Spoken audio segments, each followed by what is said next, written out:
빈센트 반 고흐의 생전의 모습입니다. 1853년 네덜란드 준데르크에서 출생했고요. 1890년 37살에 권총 자살로 세상을 떠납니다. 서양 미술사상 가장 위대한 화가였고요. 2000여 점의 작품을 남겼습니다. 동생 테오에게 680통 이상의 편지를 남겼습니다. 고흐는 너무 가난해서 아주 비참하게 일생을 보낸 화가였습니다. 가족에 대해서 알아보겠습니다. 할아버지인데요. 목사님이셨습니다. 아버지도 목사님이셨습니다. 어머니는 야생화 스케치를 하는 미술이 취미였습니다. 혹시 고흐에게 영향이 가지 않았을까요? 동생 테오입니다. 형님을 일생 동안 돌보고 편지를 서로 교환했습니다. 여동생 안나 그리고 벨헤미나, 여동생 엘리자베스, 막내 동생 코르넬리우스. 이렇게 어머니 아버지 밑에 6형제였는데 빈센트는 맏이었습니다. 여기 고흐가 태어난 생가입니다. 그런데 지금은 이렇게 변해 있습니다. 13살 때 국립중학교에 갔는데요. 미술 시간이 처음으로 있었답니다. 그때 그림을 아주 그리기를 좋아했답니다. 16살 때 큰아버지의 권유로 큰아버지가 일하시는 헤이그 구필 화랑에 취직이 되어서 헤이그로 가게 됩니다. 여기가 구필 화랑의 그 당시 모습입니다. 여기는 그 당시의 구필 화랑 주변의 모습입니다. 그런데 지금은 이렇게 변해 있지요. 그때 밀레의 그림을 처음 만나게 됩니다. 그래서 밀레의 그림을 너무너무 좋아하게 되죠. 그래서 밀레의 그림 낮잠이라는 그림인데요. 이것을 고흐는 수천 번도 더 카피를 해서 그렸습니다. 그래서 이렇게 오른쪽 그림처럼 고흐는 낮잠을 그렸습니다. 또 씨 뿌리는 사람, 이것도 많이 카피해서 그려봐서 고흐가 이렇게 오른쪽 그림처럼 이렇게 똑같이 그려보게 됩니다. 그때 그린 그림입니다. 이것도 그때 그린 그림이죠.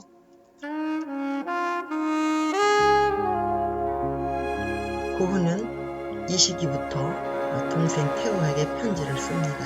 이게 편지 친필입니다. 밀레의 만종이라는 그림을 보고 동생에게 이렇게 편지합니다. 밀레의 그림 만종은 뭔가 있는 굉장한 그림이고 시 같기도 하지. 미술에 대해서 너와 이야기하겠지만 가능하면 마음껏 감탄하려무나 대부분 사람들은 충분히 감탄하지 못하지. 2년 후에 런던 구필 화랑으로 파견을 받게 됩니다. 그때 첫사랑을 만나요. 하숙집 딸이었는데 이미 그녀에게는 약혼자가 있었어요. 그래서 실연을 당하고 맙니다. 근데 집념이 강한 고흐는 사랑을 쉽게 버리지 못하고 슬픔에 쌓여서 절망하고 좌절합니다. 또 화랑에서 복제품을 감언이설로 팔아야 하는 것에도 아주 염증을 느끼고 맙니다. 그래서 다 그만두고 아버지 집으로 가야 되겠다 생각했습니다. 그래서 아버지 집으로 돌아가게 되죠. 그래서 아버지가 심우하는 이 교회 안에서 성서 탐독도 하고 또 기도도 하면서 아주 고독한 시간을 보내게 됩니다. 이 헛간에서 문을 걸어 잠그고 그림도 그리면서 고민하게 되죠. 이게 그때 그린 그림입니다. 나는 아무래도 아버지같이 목사가 되어서 가난한 사람들에게 봉사를 해야 되지 않을까, 이런 생각을 하게 됩니다. 그래서 암스테르담 신학교에 가게 됩니다. 거기에는 이모부님이 목사님이 되셔서 있었습니다. 신학 공부를 시작했지만 그렇게 생각대로 공부가 잘 되지 않았습니다. 그저 여가 시간에 이런 그림이나 스케치하면서 공부를 하니까 공부가 잘 될 리가 없지요. 그래서 목사님 시험에도 떨어지고 맙니다. 이게 그 당시에 그린 그림입니다. 이것도 그 당시에 그린 그림입니다. 그런데 두 번째 사랑을 만납니다. 이모부 목사님의 딸인데요. 과부가 되어서 집에 돌아와 있었습니다. 고부보다 7살이나 연상이고요. 8살 된 아들까지 있었습니다. 그래서 또 실연을 당하고 맙니다. 이모부한테도 아주 혼쭐이 났지요. 그래서 벨기에 보리나주의 탄광으로 평신도 설교자가 되어서 떠납니다. 탄광의 열악하고 비참한 환경에서 착취당하는 노동자들을 보니까 또 너무너무 안타깝고 걱정이 됩니다. 그래서 그들과 같이 헛간에서 잠자면서 동고동락을 하다가 선교단체에서 또 해고를 당하고 맙니다. 그래서 또 백수가 될 수밖에 없었습니다. 그래도 계속 그들과 같이 거기 머물면서 이런 그림을 그리면서 소일했습니다. 그때의 그림들은 이렇게 목탄화로 많이 그렸습니다. 동생 태호는 돈을 보내주면서 형을 도왔고요. 그리고 형에게 계속 형님은 아무래도 그림 그리는 걸 좋아하시니까 화가가 되시는 게 좋겠습니다. 그러니 거기 계시지 말고 여기 헤이그로 와서 그림 공부를 하시는 게 어떻겠습니까? 그렇게 계속 권면의 편지가 왔습니다. 그래서 고우가 아무래도 나는 동생의 권면을 따라서 그림 공부를 해봐야 되겠다, 이렇게 화가가 되기로 결심을 하고 헤이그로 오게 됩니다. 헤이그로 막상 왔지만 돈도 없고 막막했습니다. 그런데 마침 거기서 화가 안톤 모브렌군을 만나서요. 그에게 조금 공부를 합니다. 그러나 주로 독학으로 이런 그림을 그리게 되죠. 구두 한 켤레, 볕을 짜는 사람, 이게 그 당시 그린 그림들입니다. 그런데 그때 매춘부였던 시엔을 만나서 모델로 쓰게 됩니다. 그런데 그 시엔은요, 알코올릭에다가 또 임신 중이었고요. 5살 된 딸까지 있었습니다. 아버지를 알 수 없는 아들을 낳았어요, 시엔은. 그렇지만 고흐는 그 애들 둘을 극진히 보살피면서 동거하기 시작했습니다. 그때 시엔을 모델로 그린 슬픔이라는 누드 그림입니다. 임신을 했기 때문에 배는 볼록하고요. 가슴은 부풀어 있고요. 머리를 파묻고 아주 슬픔에 잠겨있는 그런 그림입니다. 여러분 혹시 위대한 유산이라는 영화를 들어보셨나요? 고흐의 일대기를 그린 영화인데요. 이 영화 중에서 이때 당시를 제가 발췌해 왔습니다. 여러분 보시겠습니다.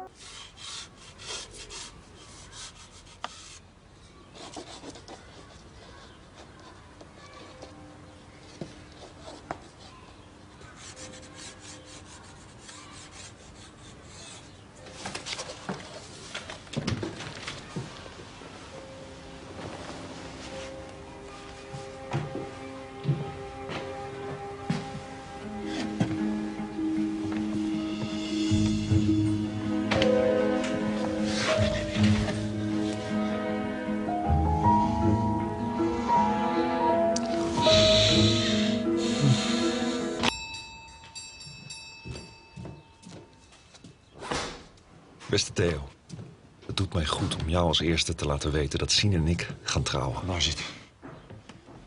Doe nou eens even rustig. Ga zitten, ga zitten. Ik kan je niet zeggen hoe goed het voelt om eindelijk thuis te zijn bij iemand.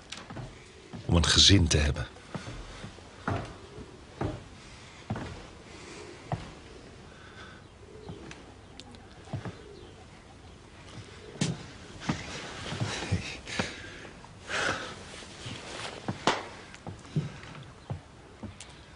Goed dat je er bent. Dit is nou Sien. En dit is de kleine Willem. Hè?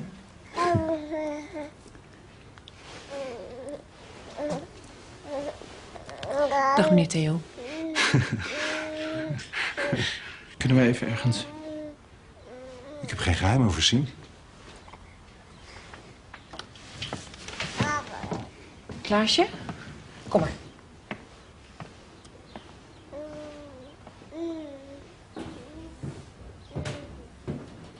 Zij van jou? Toen ik haar leerde kennen was ze al zwanger, dat weet je. Wat?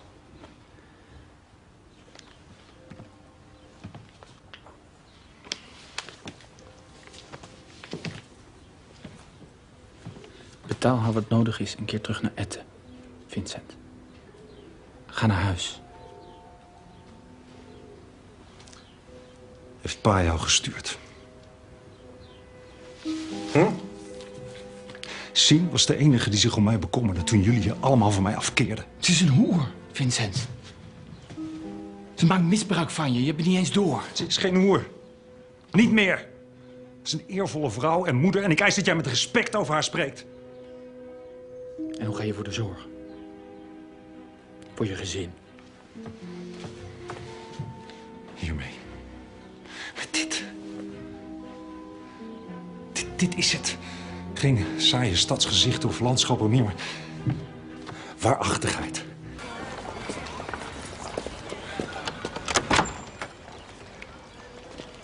Middag.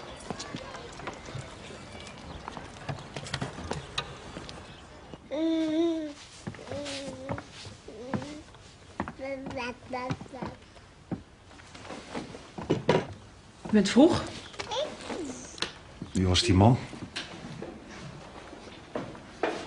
Klaasje heeft gaten in de schoenen. Heb jij met die man... We moeten wat verdienen, Vincent. Hoe lang doe je dit al? Ik heb nooit iets anders gedaan. Het is namelijk het enige wat ik kan. Ik onderhoud jullie. En op een eerlijke manier. Jij zorgt voor de kinderen, het huis en het eten. En hoe betaal ik dat dan? Want dat geld voor je broer wil je niet meer aannemen. Nee, ik ga mijn hand niet meer ophouden. Bij niemand. Jij doet waar jij goed in bent, dan doe ik waar ik goed in ben. Sien, ik wil dat jij kiest. Kiezen. Tussen niks en noppes? Dit is toch niet niks? Dit hier, met de kinderen. Is dat niks? En we houden toch van elkaar? Daar koop ik geen brood voor. Als jij er niet tegen kan wat ik hier doe, dan moet je maar gaan.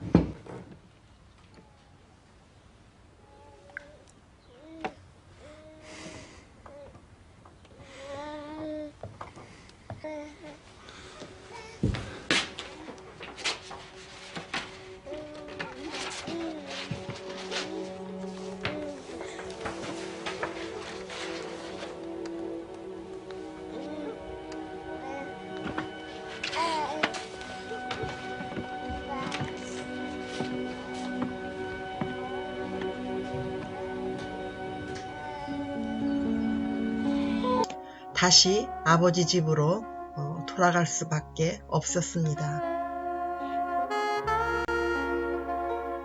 저 창문 안에 허름한 방에서 불행한 나날을 보냈었지요. 그런데 갑자기 아버지께서 뇌혈로 쓰러져서 사망하셨습니다. 너무 슬픔에 빠졌지요. 그때 그린 이 성경 그림입니다. 성경이 있는 정물이라는 제목인데요. 이사야 53장이 펼쳐져 있고요.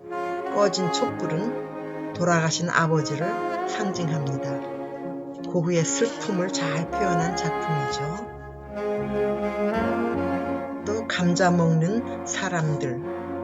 이 그림에 대해서는 설명이 아주 잘 된 것이 있어서 여러분들에게 들려드리겠습니다. 감자 먹는 사람들은 고흐의 어두운 초기작 중 가장 대표작이며 이전 그림과 달리 비교적 큰 사이즈에 여러 사람이 등장하는 최초의 그림입니다.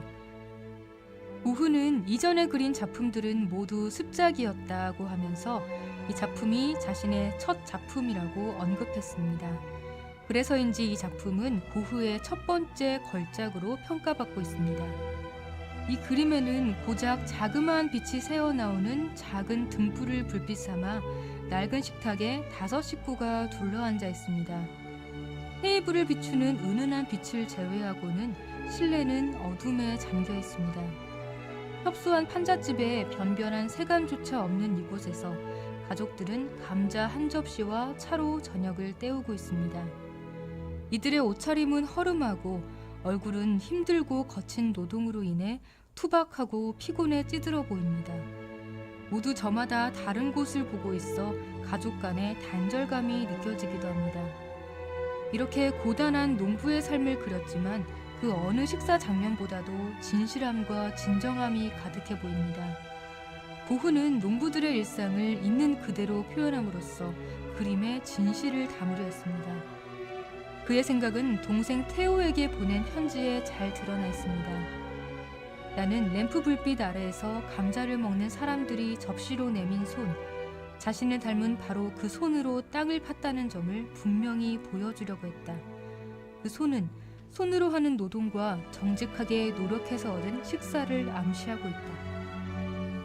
이처럼 고흐는 정직하게 수확해서 얻은 양식으로 단순한 식사를 하는 농민들의 고된 삶을 사실적으로 그렸습니다. 편지의 내용대로 손을 중요시한 고흐는 손말을 따로 그려 여러 번 연습하기도 했습니다. 이 작품 속 모델이 된 사람들은 누에 내내 살던 구르트 가족입니다. 고흐는 이 작품을 그리기 위해 가족들을 따로 한 명씩 만나 40번 이상의 습작을 그렸습니다. 몇 달 동안이나 연구하면서 가까이지낸 끝에 그들의 생각과 일상을 공유하고 그런 분위기를 캔버스에 담아낼 수 있었습니다. 고흐는 이 작품이 완성되고 오랜 후에 여동생 빌헬미나에게 다음과 같은 내용의 편지를 썼습니다. 감자를 먹는 농부를 그린 그림이 결국 내 그림들 가운데 가장 훌륭한 작품으로 남을 것이다. 그만큼 농민은 고흐의 인생에서 중요한 주제 중 하나였습니다. 땅에서 땀 흘리며 노동하는 농민과 노동자들에게 강한 동질감을 느꼈던 반 고흐는 이들의 고된 삶을 미화하지 않고 사실적으로 그리면서 오히려 감동을 주고 있습니다. 파리로 가게 됩니다. 아버지가 돌아가신 후에 무의도식하는 고흐 때문에 가족들 간에 불화가 생겼습니다.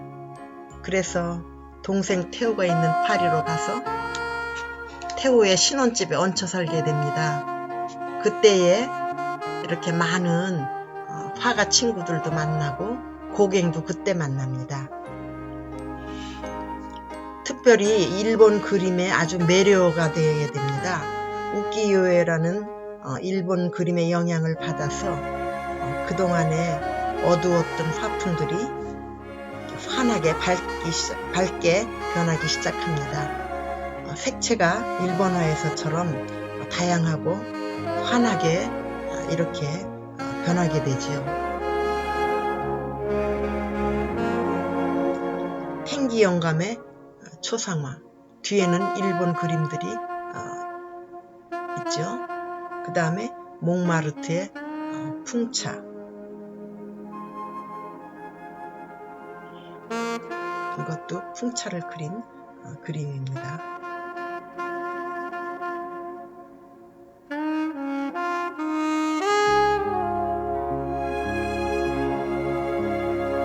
몽마르트 언덕의 채소밭,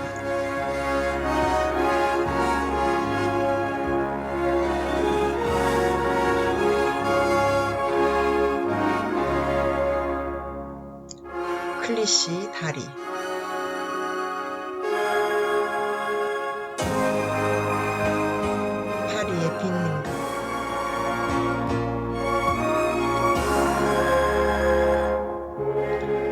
이런 그림들을 그리면서 파리에 있었지만 또 파리의 생활이 실증을 느끼기 시작합니다. 무엇보다도 태후의 신혼집에 얹혀 있는 것이 못할 노릇이었습니다. 어디 조용한 시골로 가야 되겠다 이렇게 생각해낸 게 프랑스 남쪽 아르를 생각하게 됩니다. 아르에 가서 화가의 공동체를 만들어야 되겠다 이렇게 생각하고 아르로 내려왔습니다. 와보니까 넓은 초원에 또 끝도 없이 펼쳐지는 해바라기 밭, 고우가 너무 좋아하게 됩니다. 또 밝은 햇빛, 이런 것들을 보고 이 해바라기에 매료가 돼서 해바라기를 그려봐야 되겠다 하고 그때부터 해바라기 그림을 여러 점 그리게 됩니다.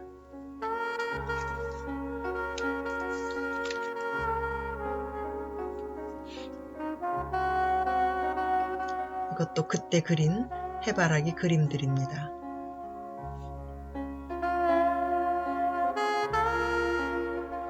노란 집, 자기가 새 들어있는 집도 그림으로 이렇게 남겨놓습니다. 아르의 붉은 포도밭, 이게 일생 동안 단 한 점 팔아본 그림입니다. 몇 푼 못 받았지만요. 꽃이 핀 알몬드 나무, 이거는 그때 태호가 첫 아기를 낳았다 그래서 그 알게방에 걸어 놓으라고 태호에게 보내준 그림입니다. 밤에 하얀 집,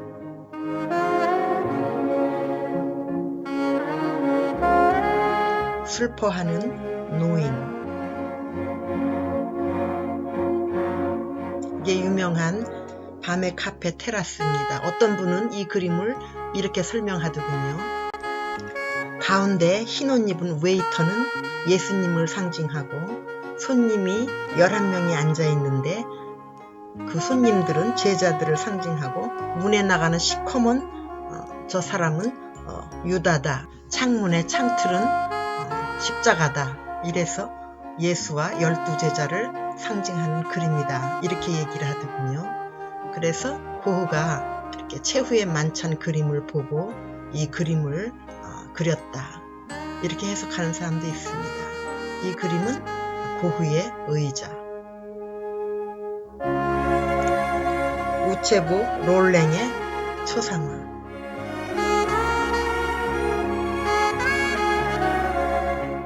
밤의 카페. 아르의 침실. 이것도 설명이 잘 된 게 있어서 여러분에게 들려드립니다. 몇 가지 가구와 몇 점의 그림이 전부인 소박한 방 안의 전경은 기이한 구도로 그려졌습니다. 굵은 윤곽선으로 사물의 형태를 분명히 하고 명암 표현이 없는 단순한 색채의 사용으로 평면적인 느낌을 줬습니다. 어쩐지 불안정해 보이는 구도에 침대 쪽으로 무게중심이 쏠려 있는데 이런 그림에 안정감을 주려는 듯이 사물들은 짝이 맞춰져 있습니다. 벽에 액자는 2개씩 나란히 걸려 있고 베개가 2개, 의자도 2개가 놓여 있습니다. 옷걸이도 침대맡에 하나, 그림 왼쪽 문 옆에 하나가 있고 문은 그림 양끝에 하나씩 있습니다. 한 쌍의 물건들은 자신의 것과 고갱의 것을 나타내며 고갱을 기다리는 고흐의 부푼 마음을 읽을 수 있습니다. 고흐는 아르레 올 고갱에게 아르레 침실 작품에 대한 구성 스케치와 함께 제작 의도를 적은 편지를 보냈습니다. 이 편지에 따르면 고흐가 중요시한 것은 방의 구도나 세부 묘사가 아닌 색채 표현이었습니다. 오히려 고흐는 일부러 구도를 단순화하고 색채를 다양하게 사용했습니다. 엷은 남보라색 벽과 신선한 버터색 같은 침대, 그리고 희미한 라임색 침대 시트와 진한 빨간색의 이불, 오렌지색의 사이드 테이블과 푸른색의 세숫대야 등 고흐가 강조하고자 하는 것은 색채의 대비였습니다. 그는 간결하고 단순한 방에 밝은 색채 자체로 휴식과 수면이라는 이미지가 드러난다고 생각했습니다. 고흐가 사용한 색들은 보색의 색이자 휴식의 색인 것입니다. 고흐는 후에 아르레 침실을 2점 더 그렸습니다. 그는 고갱과의 갈등으로 스스로 귀를 자른 후 생레미 정신병원에 입원됐습니다. 그 사이 아르레 큰 홍수가 나서 노란 집에 방치해뒀던 최초의 아르레 침실 작품이 훼손되고 말았습니다. 병원에서 퇴원한 그는 2번째 아르레 침실을 그리는데 이것은 미국의 시카고 아트 인스티튜트에 소장되어 있습니다.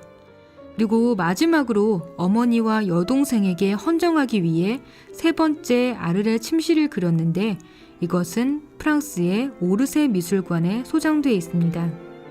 똑같은 구도의 3개 그림을 구분짓는 것은 색채의 차이뿐 아니라 벽에 걸린 그림의 차이입니다. 반고흐 미술관에 있는 제일 처음 그린 아르레 침실에는 그림 오른쪽 부분에 자신의 친구들인 시인 외젠 보흐와 군인 폴 외젠 밀리에의 초상화를 그렸습니다.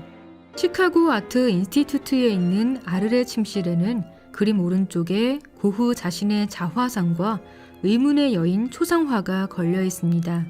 오르세 미술관에 있는 마지막 아르레 침실의 그림 오른쪽에는 고흐의 또 다른 자화상과 여동생 빌레미나의 초상화가 있습니다.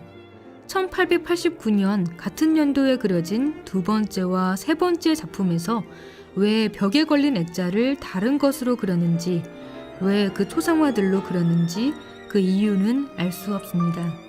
다만 고흐가 아르레 침실을 여러 번 그리면서 애착을 보인 것은 분명해 보입니다.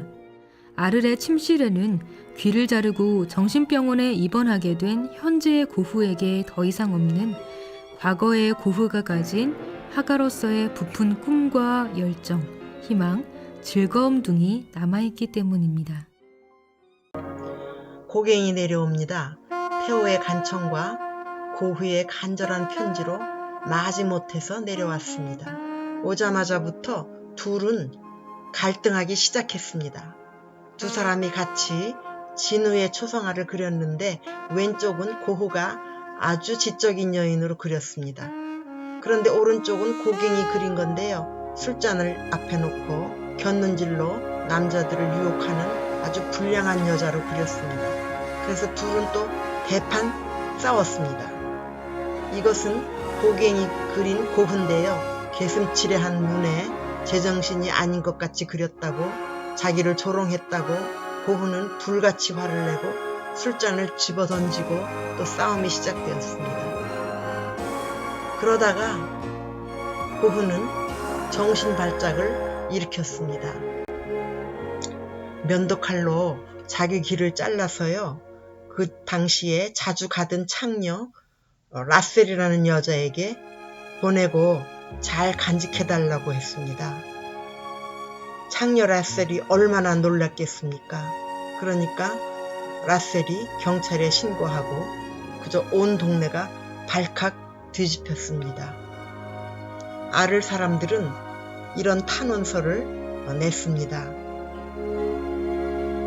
미치광이를 우리 동네에 둘 수 없다면서 미친 네덜란드 사내를 우리 마을에서 떠나게 해달라, 이렇게 탄원서를 냈습니다. 그러니 어떻게 해요? 태호는 형님을 생레미 정신병원에 입원시킬 수밖에 없었습니다. 정신병원 이 창문 안에 고흐는 갇히게 되는 거죠. 이 방에서 쓸쓸히 창문을 내다보고 갇혀 있을 수밖에 없었습니다. 이 아름다운 정원에 피어있는 아이리스를 보고 이 그림을 또 그렸습니다.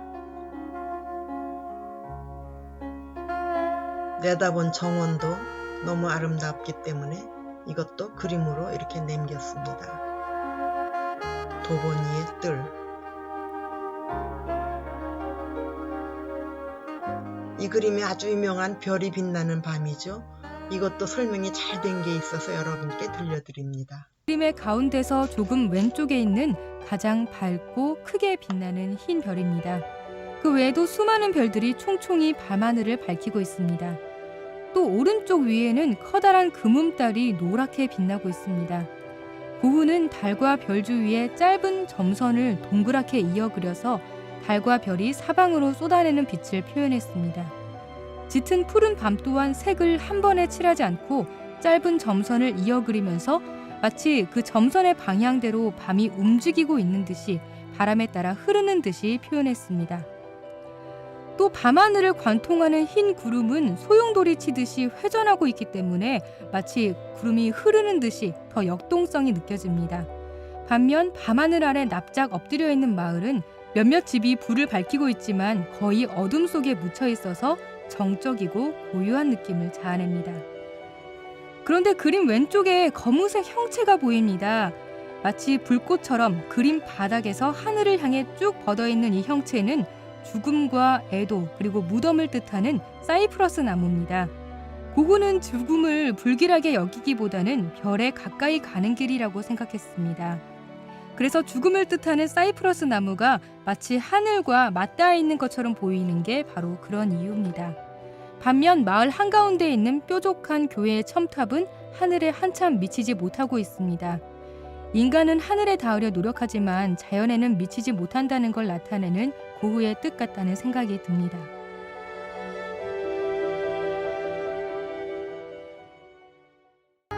정신병원에서 퇴원하게 되어서 오베르슈르 오아지로 옵니다.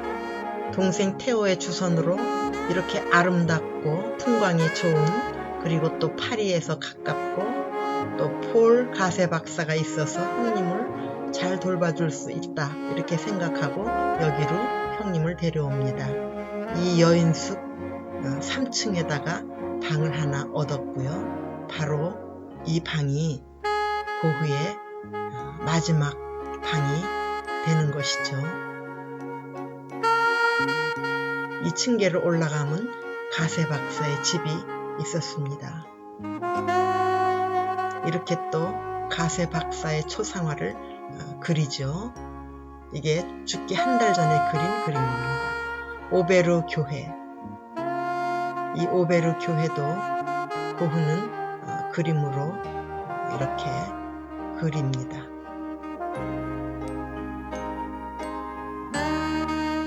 이게 오베르 교회. 고흐가 그린 그림입니다.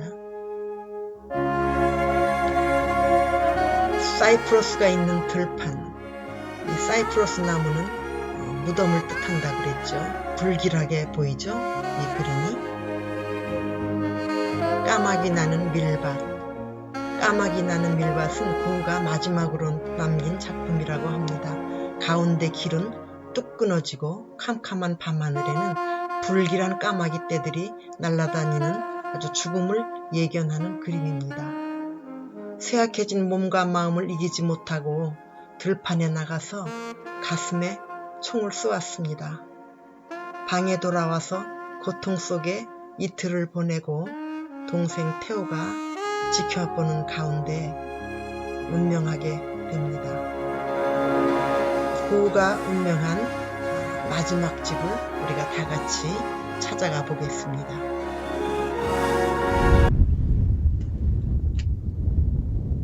고흐의 죽음에 관한 미스터리를 풀기 위해 가장 먼저 찾은 곳은 파리 근교에 위치한 오베르슈르 오아즈. 이곳의 또 다른 명칭은 고흐의 마을입니다.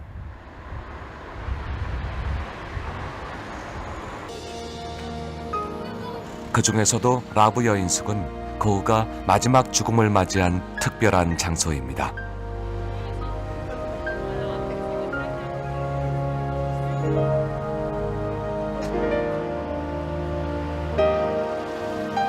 (120여) 년의 세월이 흘렀지만 타임머신을 탄 듯 여인숙은 옛 모습 그대로를 간직하고 있습니다. The last home of Van Gogh, you have to remember that in 37 years, Van Gogh got 38 houses in Holland, Belgium, England and France. And from those 38 houses, the only one who's preserved is the room where he died. Because Van Gogh killed himself, the room was never rented again. So that's why 그가 앉았던 테이블과 target of this 술잔, Van Gogh is not 의자, only 모두 그 당시의 것입니다. 이 구석진 자리는 늘 그가 앉았던 곳이었습니다. 가슴에 총상을 입은 채 숙소로 돌아왔던 고흐. 많은 피를 흘렸지만 치료를 받지 못하고 그렇게 이틀이 지났습니다. 처절하리만치 고통스러웠을 죽음의 순간. 그는 왜 자신을 향해 총을 겨눴을까요? 고흐는 정말 자살하려고 했던 걸까요? 이곳은 고흐가 그림 속에 담았던 오베르 시청입니다.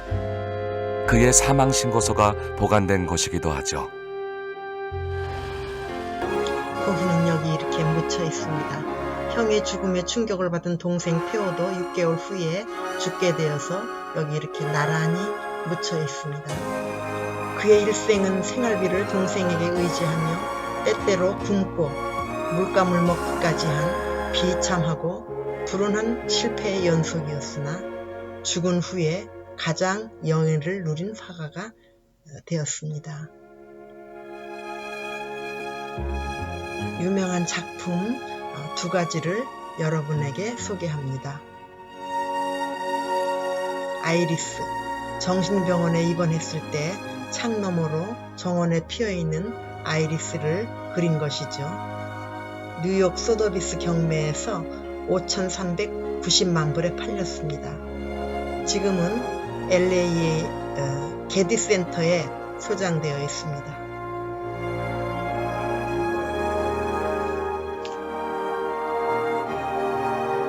가세 박사의 초상, 정신병원을 퇴원한 후에 오베르에서 자기를 돌봐주던 의사 가세 박사를 그린 것이죠. 죽기 한 달 전에 그린 그림이랍니다. 뉴욕 크리스티 경매에서 8,250만 불에 일본 제지업자 사이토라는 사람이 샀는데요. 이 사람은 자기가 죽으면 이 그림을 같이 묻어달라고 했대요. 그래서 굉장한 비난을 받았습니다. 인류문화유산을 땅에 묻으라니 그 말도 안 되는 얘기죠. 그러나 그가 죽은 후에 그림의 행방이 묘연해졌답니다. 그런데 아마 몰래 어디다가 팔았을 것이라고 추측합니다. 사는 사람이 비밀에 붙이는 경우가 있기 때문이죠.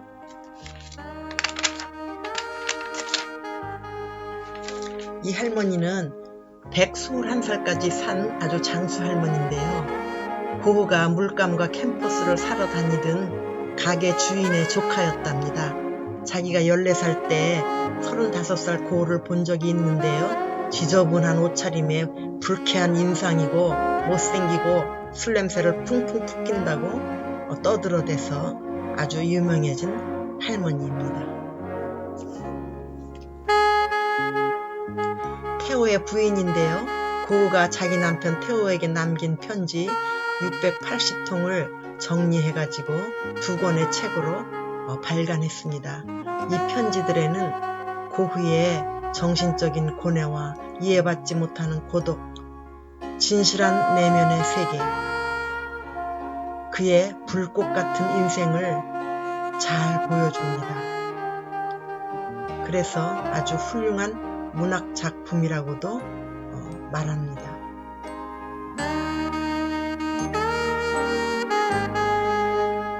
고흐의 작품을 감상하시면서 들으실 배경음악에 대해서 말씀드리겠습니다.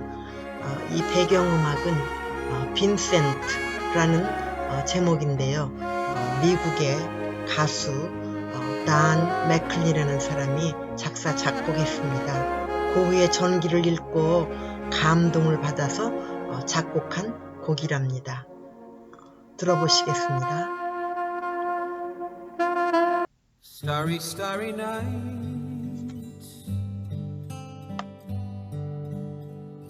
Paint your palette blue and gray. Look out on a summer's day with eyes that know the darkness in my soul. Shadows on the hills, sketch the trees and the daffodils, catch the breeze and the winter chills in colors on the snowy linen land. Now I understand what you tried to say to me, how you suffered for your sanity, how you tried to set them free. They would not listen, they did not know how. Perhaps they'll listen now. Starry, starry nights,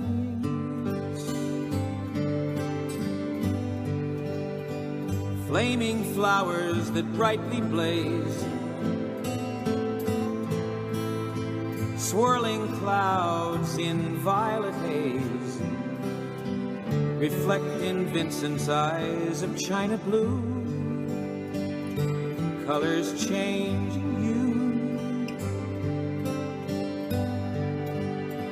Morning fields of amber grain, weathered faces lined in pain are soothed beneath the artist's loving hand. Now I understand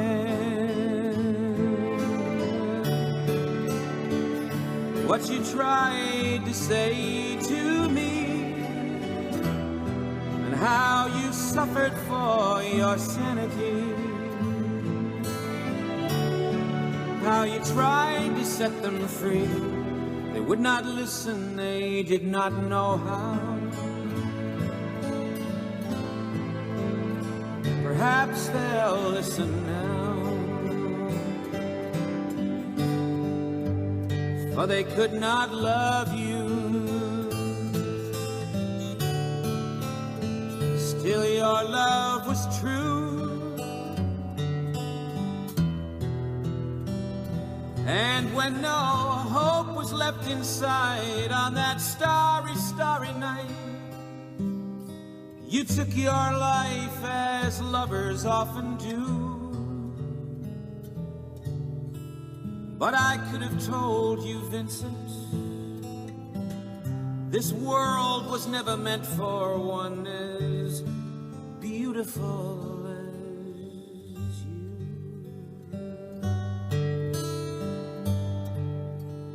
Starry, starry nights, portraits hung in empty halls, frameless heads on nameless walls, with eyes that watch the world and can't forget, like the strangers that you've met. The ragged men in ragged clothes, a silver thorn, a bloody rose, lie crushed and broken on the virgin snow. Now I think I know